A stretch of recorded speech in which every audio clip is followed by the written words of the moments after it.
إن الحمد لله نستعينه ونستغفره ونؤمن به ونتوكل عليه ونعوذ بالله من شرور أنفسنا ومن سيئات أعمالنا من يهده الله فلا مضل له ومن يضلله فلا هادي له وأشهد أن لا إله إلا الله وحده لا شريك له وأشهد أن محمدا عبده ورسوله أما بعد فإن خير الحديث كتاب الله وخير الحدي محمد صلى الله عليه وسلم وشر الأمور محدثاتها وكل محدثة بدعة وكل بدعة ضلالة وكل ضلالة في النار.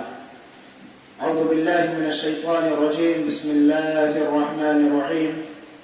يا أيها الذين آمنوا اتقوا الله ولتنظر نفس ما قدمت لغد واتقوا الله إن الله خبير بما تعملون. وقال رسول الله صلی اللہ علیہ وسلم الکیس من دان نفسه. محترم حضرات، اللہ تبارک و تعالیٰ کا شکر و احسان ہے کہ جس نے ہمیں جمعہ جیسا عظیم موقع عنایت فرمایا کہ مسجد میں حاضر ہو کر کچھ سیکھیں، کچھ سکھائیں، کچھ حاصل کریں اور کچھ عزم لے کر مسجد سے نکلیں اور اللہ تبارک و تعالیٰ کی جنت کو حاصل کریں. کیونکہ ہم لوگ جانتے ہیں کہ بے شمار لوگ ایسے ہیں کہ اللہ تبارک و تعالیٰ نے ان کو مساجد سے روک دیا ہے، ان کو اتنا مصروف کر دیا ہے کہ وہ جمعہ جیسے عظیم موقع پر مسجد کو نہیں آ پائے، یا کسی ایسی پریشانی میں اللہ تبارک و تعالیٰ نے ان کو ڈال دیا ہے جس کے سبب وہ مسجد سے آنے سے روک دے گئے.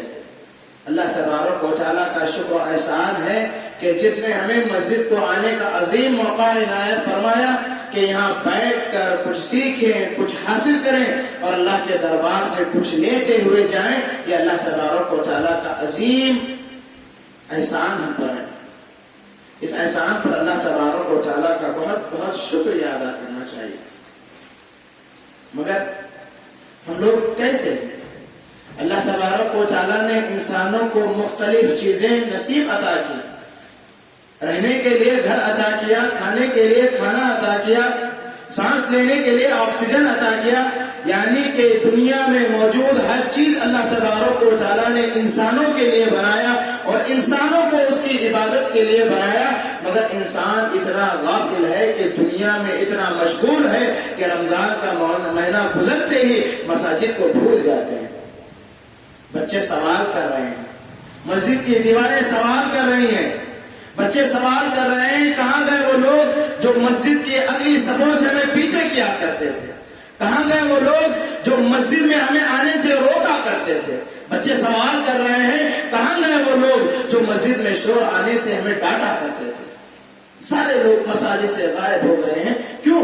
کیونکہ ہم لوگوں نے رمضان کو بس ایک سیزن بنا لیا ہے. رمضان کو بس ہم نے ایک سیزن بنا لیا ہے. رمضان کو بس ہم لوگوں نے ایک رسم بنا لیا ہے. یعنی ایک رسم ہے، ایک عید ہے، آنے کے بعد چلے گئے. اس میں کیے جانے والے اعمال کے ہم لوگوں نے قبولیت کے لیے کبھی دعا نہیں کی.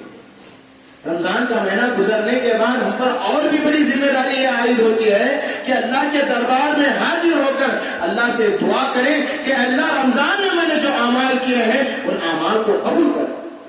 اسلاف کے بارے میں آتا ہے رمضان کے آنے سے 6 ماہ پہلے، 6 مہینے پہلے اللہ کے دربار میں ہاتھ اٹھا کر دعا کرتے تھے، اے اللہ ہمیں رمضان کا مہینہ نصیب عطا فرما، اے اللہ رمضان میں ہمیں عبادتیں کرنے کی توفیق عطا فرما. رمضان کے آنے سے 6 ماہ پہلے دعائیں کرتے تھے.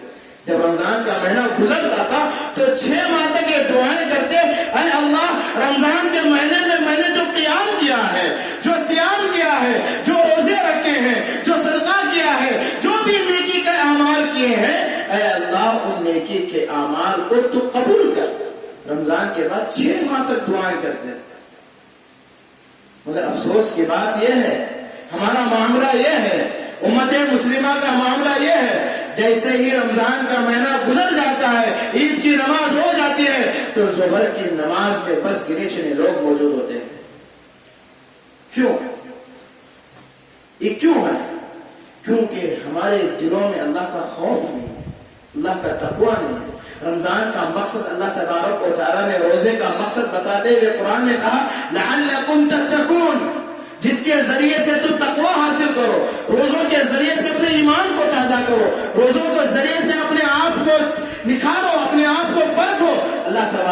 تعالیٰ نے کہا جب ہمارے دلوں کی صفائی پوری نہیں ہو رہی ہے تو رمضان کے بعد وہ پتہ چل جاتا ہے.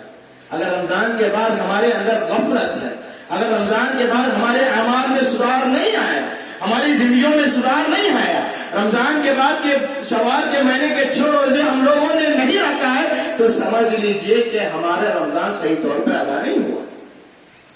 علامہ ابن رجب رحمۃ اللہ علیہ کہتے ہیں کہ شوال کے روزے رہنے کے 6 فوائد ہیں.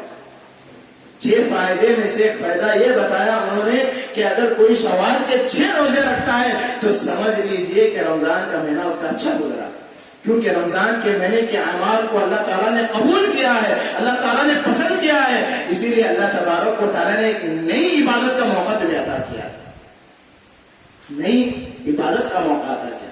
ہم لوگ سمجھتے ہیں کہ عذاب کا مطلب یہ ہے کہ قحط سالی آ جائے, عذاب کا مطلب یہ ہے کہ آگ آ جائے, طوفان آ جائے, بارش آ جائے. یہ عذاب کا ایک مطلب یہ بھی ہے کہ اللہ تبارک و تعالیٰ کسی کو سزا دینا چاہتا ہے تو اللہ تبارک و تعالیٰ اسے ہدایت کی توفیق کو چھین لیتا ہے, ہدایت کی توفیق کو چھین لیتا ہے.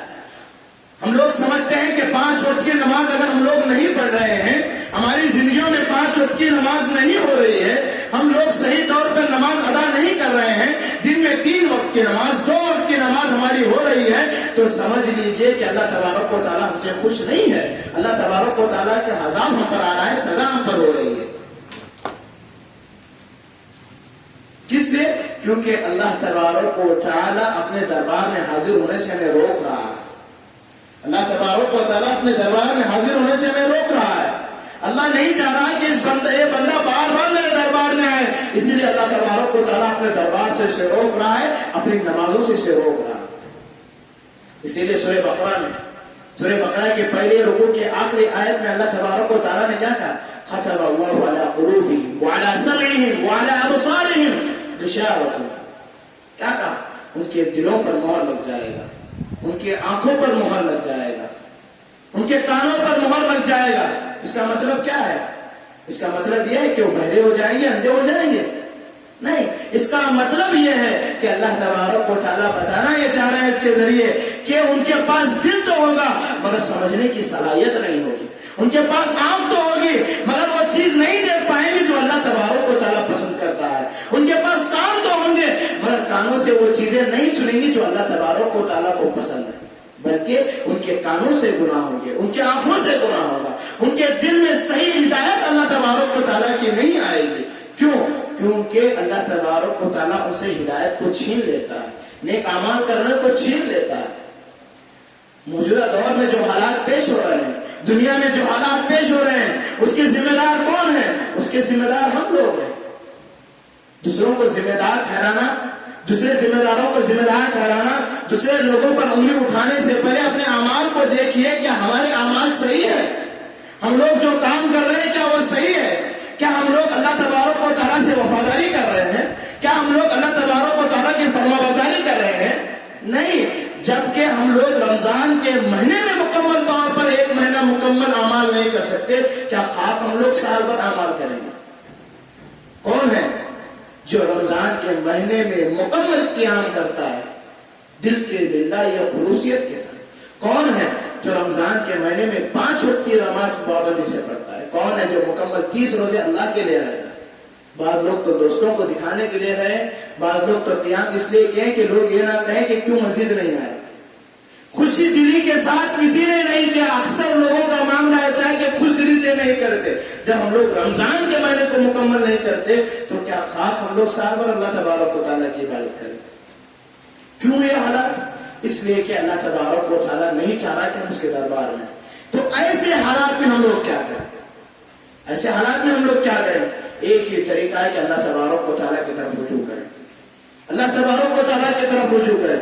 آج سنگین معاملہ ہے, آج ہمارے مساجد پر, ہمارے آوازوں پر, ہمارے دین کے کاموں پر پابندی لگائی جا رہی ہے, تو کون ذمہ دار ہے؟ ہم ذمہ دار ہیں, کیونکہ اللہ تعالیٰ نے کہا ان تنصروا اللہ ینصرکم, تم میری مدد کرو میں تمہاری مدد کروں. اللہ کی مدد سے مراد کیا ہے؟ اللہ کی مدد سے مراد یہ ہے کہ اللہ تبارک و تعالیٰ کے بتائے ہوئے طریقے پر چلو, اللہ کے بتائے ہوئے طریقے پر چلو, اللہ تبارک و تعالیٰ ہماری مدد کرے گا. آج اللہ تبارک و تعالیٰ سے مدد ہمیں آ رہی ہے. کیوں؟ کیونکہ ہم لوگوں نے اللہ کو خوش نہیں کیا, اللہ کے بتائے ہوئے راستے پر نہیں چلے. جس مقصد کے لیے اللہ نے پیدا کیا اس مقصد کو ہم لوگ پورا نہیں کر رہے. ہر جمعہ کوئی نہ کوئی آتے ہیں, خطیب اپنے خطبوں میں بتاتے ہیں کہ نماز ادا کریں, روزہ رکھیں, اللہ کو خوش کریں. ہر ایک آتا ہے, ہر سال وہی خطبے بتائے جاتے ہیں, ہر سال وہی تقریریں ہوتی ہیں. ہمارے اندر سدھار کتنا آ رہا ہے؟ خطبوں کا مقصد یہ نہیں کہ وقت گزر جائے, خطبوں کا مقصد یہ نہیں کسی بڑی عالم دین کو بلائیں اور تربیت کریں, کچھ چار باتیں بتائیں اور چلے جائیں, بس دن گزر جائے. خطبے کا مقصد یہ نہیں. خطبہ ہوتا ہے اپنے اعمال کے تزکیے کے لیے. جمعہ کا دن آتا ہے اپنے اعمال کے تزکیے کے لیے کہ جمعہ آنے کے بعد یہ سوچنے پر مجبور ہو جائیں کہ گزشتہ ہفتے میں نے کیا کام کیا, اور خطیب نے جو بات بتائی ہے اس ہفتے میں میں نے کیا ہے یا نہیں کیا ہے, کس انداز میں بس اعمال کو کر سکتا ہوں. اس لیے جمعہ آتا ہے, اپنا جائزہ لینے کے لیے جمعہ آتا ہے, اپنا تزکیہ کرنے کے لیے جمعہ آتا ہے. ہم لوگوں نے کچھ سمجھا ہی نہیں, کچھ کیا ہی نہیں, جمعے کو جانا ہی نہیں, اللہ تبارک و تعالیٰ کی بتائی ہوئی شریعت کو پہچانا ہی نہیں, رسول کو پہچانا ہی نہیں. بس ہم لوگ دعویٰ کرتے ہیں کہ ہم اللہ والے ہیں, رسول والے ہیں, ہم لوگ اہل حدیث ہیں, حدیث پر عمل کرتے ہیں. زبانی دعوے سے کچھ ہونے والا نہیں, زبانی دعوے سے جنت ملنے والی نہیں, زبانی دعوے سے جہنم سے پناہ نہیں ملے گی, زبانی دعوے سے مغفرت نہیں ہوگی. مغفرت ملتی ہے اعمال سے, اللہ کی مدد آتی ہے اعمال سے, اللہ تبارک و تعالیٰ خوش ہوتا ہے اعمال سے. زبان سے بات کرنے والے بہت ہیں, زبان سے دعویٰ کرنے والے بہت ہیں, زبان سے صدقہ کرنے والے بہت ہیں, زبان سے بلانے والے بہت ہیں, پریکٹیکل طور پر کرنے والے کم ہیں. آج دنیا پریکٹیکل چاہتی ہے, ہر میدان میں پریکٹیکل چاہتی ہے. کام کرنے والوں کو لوگ چاہتے ہیں, بات کرنے والوں کو لوگ نہیں. بات کرنے والے, بھاشن کرنے والے بہت ہیں. اس لیے شاعر نے کہا بھاشن فساد کے کبھی تقریر امن کی, بھاشن فساد کے کبھی تقریر امن کی, جادوگروں کو یاد ہے منتر الگ الگ. بھاشن کرنے والے بہت ہیں, لوگ پریکٹیکل چاہتے ہیں. جب ہم لوگ پریکٹیکل کریں گے, صحیح طور پر عمل کریں گے تو لوگ خود بخود متاثر ہوں گے, اللہ کی مدد بھی آئے گی. شاعر نے کہا لشکر تمہارا ہے, قانون بھی تمہارا ہے, لشکر تمہارا ہے, قانون بھی تمہارا ہے, تم سچ کو جھوٹ لکھ دو اخبار بھی تمہارا ہے. خون پستون زیادہ نہیں بہنے والا, ظلم کا دور زیادہ نہیں رہنے والا, ان اندھیروں کو چیر کر اجالا آئے گا. تم فرعون ہو تو موسیٰ بھی ضرور آئے گا. کب اللہ کی مدد آئے گی؟ جب ہم لوگ اللہ کے بتائے ہوئے طریقے پر, رسول کے اتارے ہوئے طریقے پر صحیح طور پر چلیں.